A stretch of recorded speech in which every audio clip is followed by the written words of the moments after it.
చంద్రబాబు అమరావతిలో బీసీలకి 1000 ఎకరాలు కేటాయించాలి. అంతవరకు ఆమరణ నిరాహార దీక్ష చేస్తా. నువ్వు కానీ అన్న వస్తాడు, నీకు మద్దతు ఇస్తాడు. నిజంగా వస్తాడా? ఖచ్చితంగా వస్తాడన్నా, నువ్వు కూర్చో చెప్తా. One day later. బిర్యానీ సరిగ్గా అరగలేదన్నా. ఓరే, నేను ఆకలితో అల్లాడుతుంటే నువ్వు అరక్క తేంచుతున్నావా? అన్న వస్తాడన్నావు. వస్తాడన్నా, ఖచ్చితంగా వస్తాడు. నువ్వు కానీ. సరే గాని మన దీక్ష గురించి బయట బీసీల టాకేంటి? నిజంగా బీసీల మీద అంత ప్రేమ ఉంటే వైసీపీ అధికారంలో ఉన్నప్పుడు 3 రాజధానుల్లో బీసీల కోసం 1000 ఎకరాలు ఎందుకు అడగలేదు? ఇప్పుడు ఎందుకు కులాల మధ్య చిచ్చు పెట్టడానికి ఈ దొంగ దీక్షలని బీసీలు తిట్టుకుంటున్నారన్నా. అయితే దీక్ష బొక్కేనా? 2 days later. ఒరే, ఈడ నా కడుపు కాలిపోతుంది. అన్న వస్తాడు, మద్దతు ఇస్తాడు అన్నావు. వస్తాడన్నా, ఖచ్చితంగా వస్తాడు.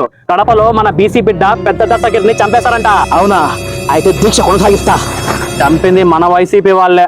అయితే దీక్ష విరమిస్తా. వద్దన్నా, వద్దు. నువ్వు అన్న వచ్చేంత వరకు దీక్ష కొనసాగించన్నా. ఇంతకీ అన్న ఎప్పుడు వస్తారా? అన్న ఎవరైనా అమరుడైతే తప్ప ఓదార్పుకు రాడన్నా. నా